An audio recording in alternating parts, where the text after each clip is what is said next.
Now, secretive and elite, the Bilderberg Group, which unites some of the world's most powerful people, has been meeting behind closed doors for decades. Its activities have become shrouded in a mist of conspiracy theories, with some claiming the members are trying to create a new world order. Well, one investigative journalist has just revealed to the European Parliament all he claims to have discovered about the Bilderbergers. And Daniel Estulin joins me now live from Brussels. Many thanks for joining us this evening, Mr. Estulin. So tell us more about what you found out about the group and what you believe it does.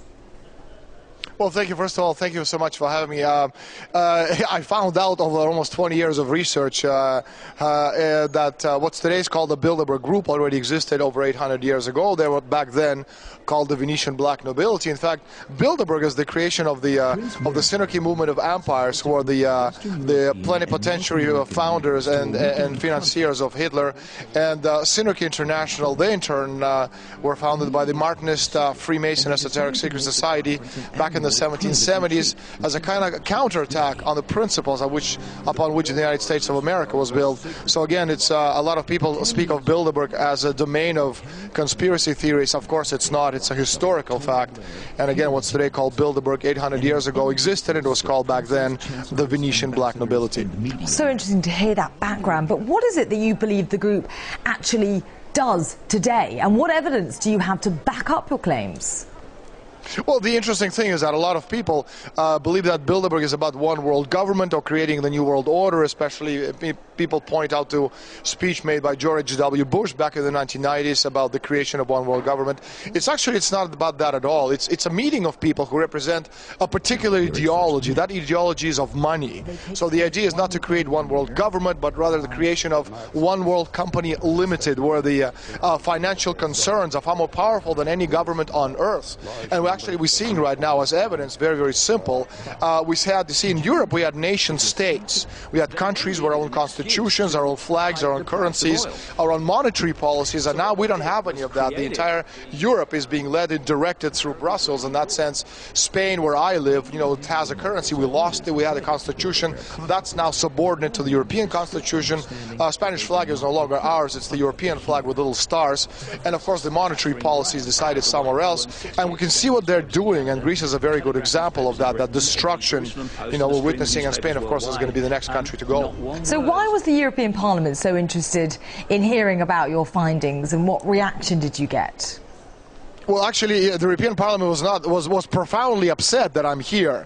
I was invited by Liga Norte, by Mario Borghesio, one of the senior European representatives from Italy, who came across Bilderberg actually in the Italian version of my book about 8 months ago. Well, he didn't know that these people existed, and the fact that some of the key decision-making process over the past 60 years were taking at Bilderberg obviously surprised and astonished him.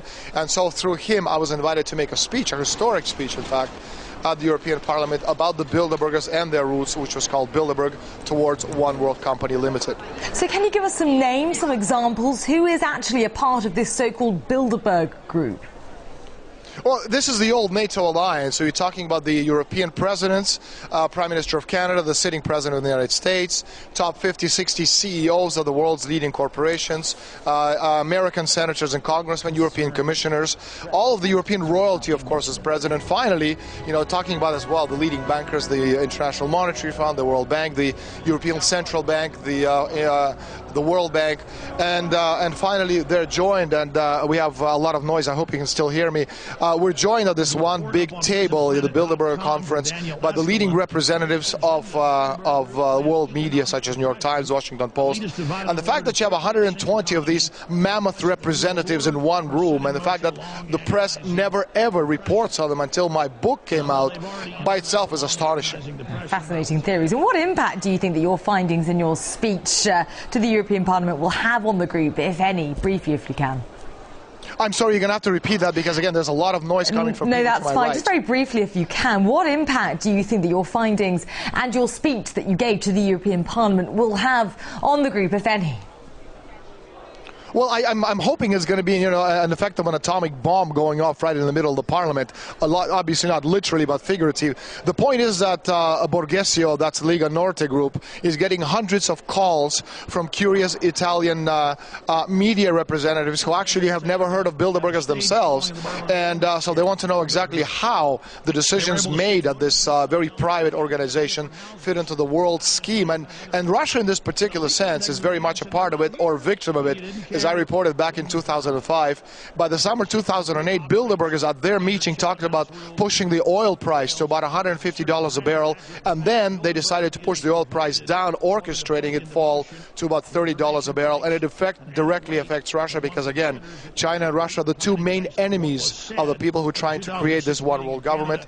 And Russia having a lot of oil, if you can actually destroy the oil price and push it down, you're destroying Russia's economy. And China, on the other hand, which has no oil to speak of, anything you make requires a lot of oil. So by pushing the oil price, by orchestrating, you know, the price at $147.50 a barrel, you're destroying the Chinese economy. So yes, Russia, is, needless to say, has been on the receiving end of the Bilderberger planning and scheming. Okay, fascinating theories and a frightening thought, a figurative atomic bomb taking off in the European Parliament today. Okay, for now, many thanks. That was investigative journalist Daniel Estulin talking to us from Brussels.